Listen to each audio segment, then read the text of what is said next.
utilizavam o RU, mas diariamente 1.500, né?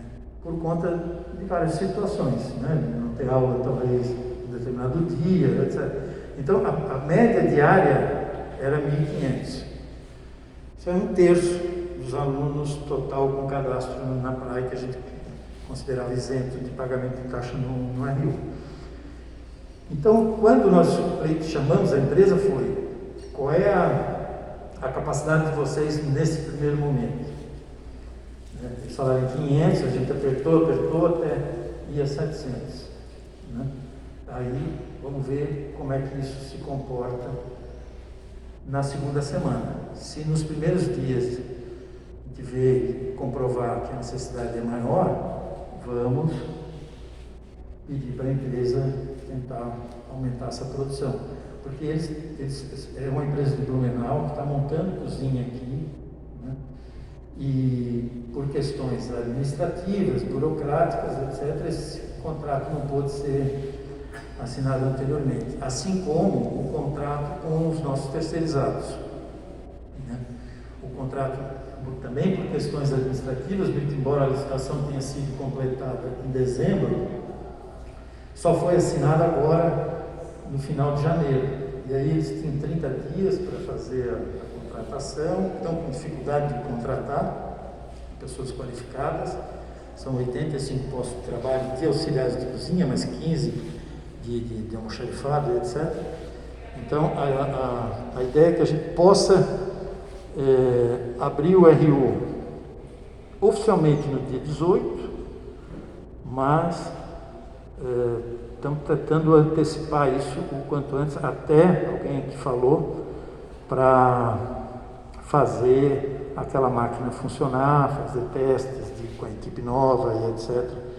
E aí a intenção é antecipar um pouco essa... Pois não. Só para acrescentar, esqueci que eu estou de máscara, só para acrescentar os campi também, cujos contratos já foram encaminhados.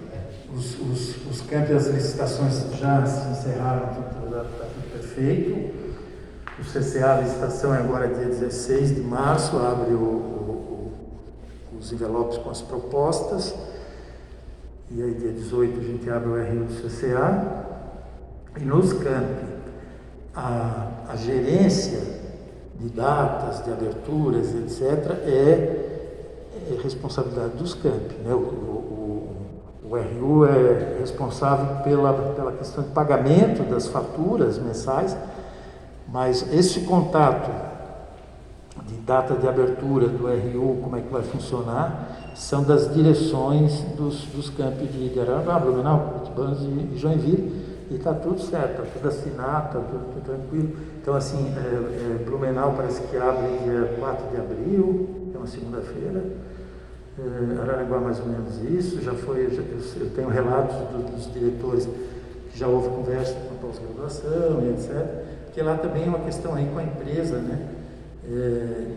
De equilíbrio financeiro, de número de refeições, etc. Então tem uma questão aí a ser tratada diretamente com eles. Só um momentinho, Pedro, que agora eu acho que eu vou passar a palavra agora para os estudantes também, né, para retornarem as suas questões. Como a gente tinha estabelecido um teto de meia hora, acho que passou um pouquinho, 40 minutos. Acho que o Fernando aí para poder responder algumas questões em relação ao orçamento, enfim. Mas eu acho que com as informações que vocês já trouxeram, acho que é importante passar a palavra para os estudantes também. Então, convido também os estudantes a estarem fazendo suas perguntas uma outra vez. Bom, obrigada pelo retorno, né? A gente estava ansiosos por essas informações, né? Mas assim, honestamente, a gente teve todo esse esforço dessa mobilização para unir as categorias e não é nesse momento que a gente vai separar a reivindicação das categorias. Não é suficiente 600 marmitas, a gente não precisa nem testar para saber, porque a gente fez esse esforço durante todas essas semanas para saber a real demanda, e a gente sabe que no mínimo 2.900 pessoas precisam do restaurante universitário, sendo que 67% são estudantes da graduação. Então a gente fica feliz, né, que o nosso movimento surtiu um efeito, né, saber que vocês se reuniram hoje de manhã para fechar contrato, a gente fica animado de saber, né, que surtiu o efeito que a gente minimamente esperava, mas não é o suficiente. tem um monte de estudantes de graduação aqui, a gente vai dar as costas para eles. A APG está junto com o DCE, está junto com o Sintufsc, e a gente não quer só para pós-graduação, a gente vem reivindicando isso desde o início, a gente quer para toda a universidade, e a gente já sabe que a demanda é maior do que 350 refeições por turno, né? Não vai ser o suficiente sequer para pós-graduação. E acho que é importante frisar que a gente tem muito acordo com a postura da universidade em relação à suspensão das atividades presenciais de ensino. A gente sabe que isso foi alvo de forte pressão dos capitais em torno da universidade, da mídia burguesa, e acho que foi uma postura muito acertada na universidade. Mas se passaram 2 anos. 2 anos da suspensão das atividades presenciais, dentre as quais o professor Alves citou, a gente passou por um momento de ascensão do número de casos, de descenso do número de casos, de política de vacinação que chegou até os estudantes, tem chegado nas crianças e nos adolescentes agora. É um outro momento da pandemia. A gente teve acordo com a suspensão das atividades presenciais, mas agora a gente quer o RU, a gente quer a BU, e a gente ainda não tem as respostas que a gente quer. Por que o RU não distribuiu marmitas desde agosto do ano passado? Porque teve algumas estaduais paulistas que fizeram isso. O restaurante da UFMG está aberto desde outubro. Por que na UFSC não está aberto? Eles estão lá funcionando. Por que na UFSC não está? O contrato vai ser fechado agora? Tiveram 2 anos para pensar tudo isso. A gente sabe quão complexo é. A gente agradece o trabalho da administração da universidade, mas infelizmente as respostas que foram dadas hoje são insuficientes. Por que na BU a gente não pode estudar ainda? Vai abrir só a sala de estudos individuais, que tem 40 carteiras? Não vai ser o suficiente para a demanda da universidade? A gente precisa de respostas concretas. A gente recebeu uma resposta concreta agora, a gente agradece, acho que muitos pós-graduandos aqui ficam felizes com esse retorno, mas infelizmente a gente já sabe que é insuficiente. E o movimento não vai parar enquanto a gente não tiver o RU para todo mundo, e a gente não quer o RU para o dia 18 de abril. A gente entregou relatos de estudantes que estão falando, a gente precisa que o RU volte para voltar para Florianópolis, a gente precisa que o RU volte para voltar a comer bem. E outro questionamento que eu queria fazer é que a gente recebeu um ofício enviado no dia 25 de fevereiro para a Procuradoria Federal, consultando sobre a possibilidade de aumentar o passe do restaurante universitário.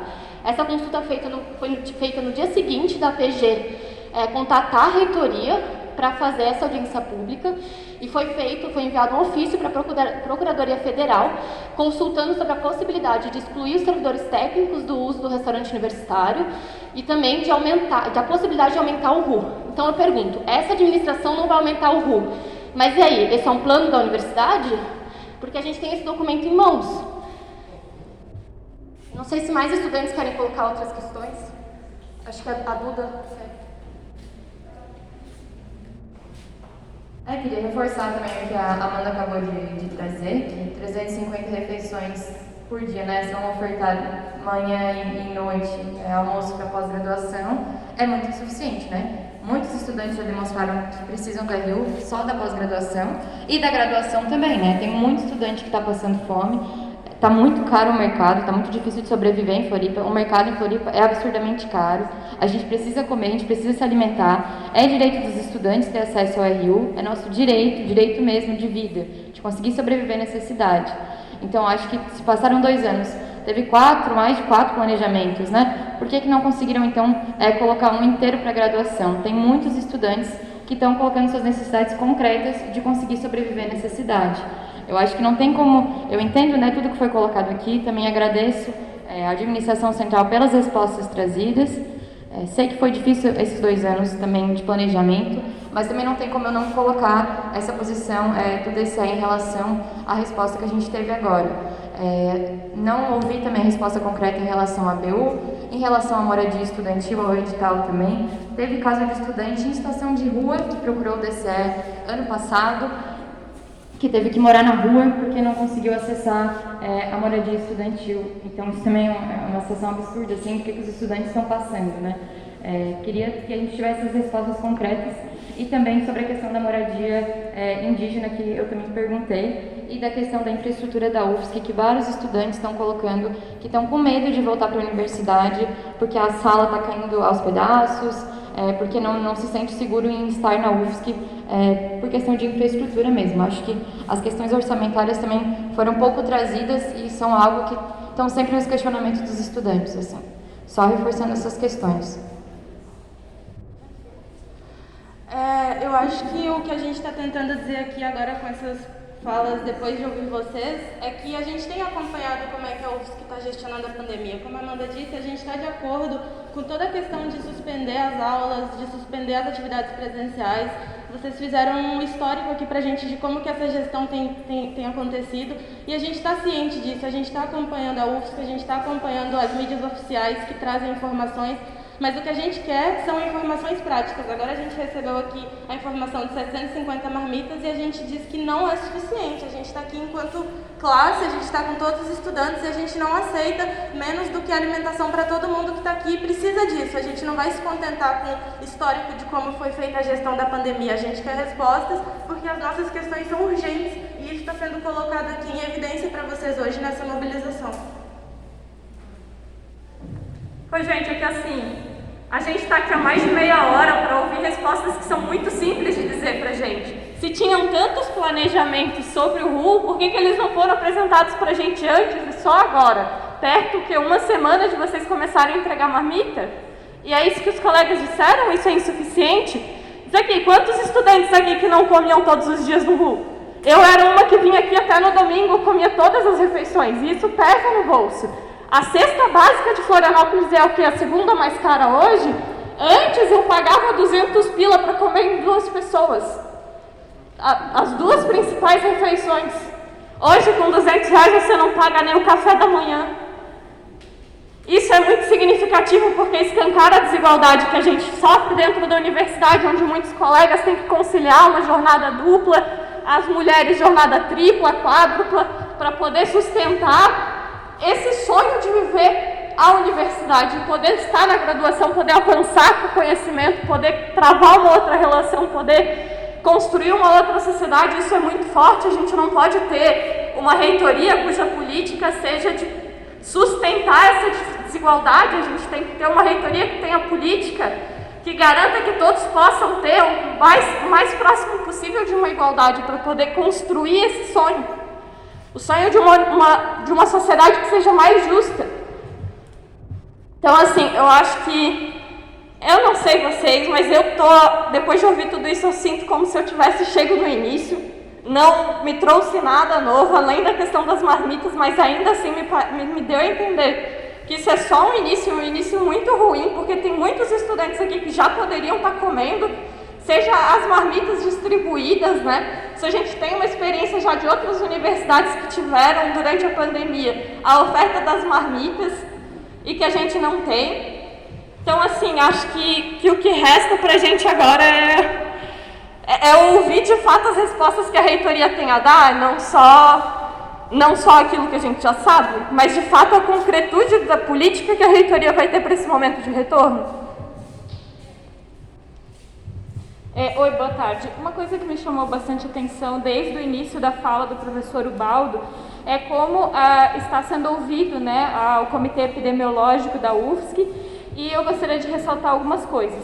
Nós, principalmente da pós-graduação, como cientistas, sabemos a importância da ciência, da interpretação dos dados, mas também sabemos que é necessário uma visão, um posicionamento perante isso, para a gente colocar as coisas em prática. A forma como a gente se coloca perante os dados que são colocados é a partir da nossa experiência, da nossa vivência, do nosso posicionamento político.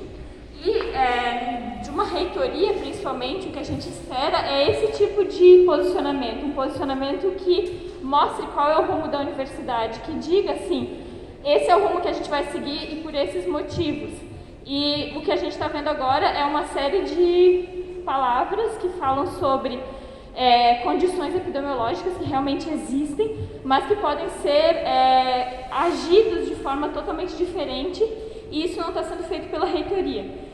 Quando a gente chegou aqui hoje à tarde, a gente já sentiu, já percebeu assim que provavelmente as notícias não seriam boas, porque a vice-reitora, né, professora Kátia, vice-reitora atual da nossa instituição, ela é candidata, né, agora à reitoria, e a gente tinha certeza que se a professora Kátia viesse junto, era porque eles iam dar boas notícias, afinal ela está em campanha pela reitoria. E como ela não veio, a gente já sabia que as notícias não iam ser tão boas, né? Isso é bem interessante da gente observar do contexto da nossa universidade. E daí chama mais atenção ainda quando os senhores falam que se comprometem a manter o valor do restaurante universitário enquanto o professor Ubaldo for reitor. Porque isso é muito pouco. Daqui a pouco o professor Ubaldo já não vai mais ser reitor. A gente vai ter um outro reitor ou reitora nessa universidade nos próximos meses. O comprometimento que a gente precisa é mais longo do que isso. E vocês, como pessoas que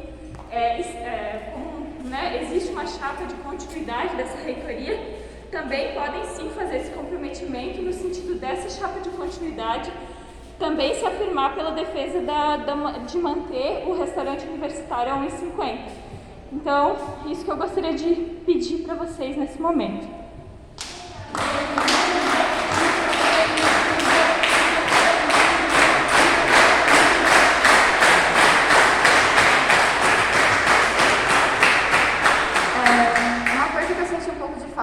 Falas que foram trazidas sobre a história, né, do que tem acontecido desde o início da pandemia, foi a movimentação estudantil por trás dessa conversa da reitoria com a ponta, né, com a questão dos colegiados de curso, com as coordenações de curso, que na verdade foi o movimento estudantil quem iniciou esse debate para conseguir levar para os colegiados de curso, foi toda uma discussão, né, então a gente não parou um segundo dentro do movimento estudantil, no início da pandemia principalmente, né.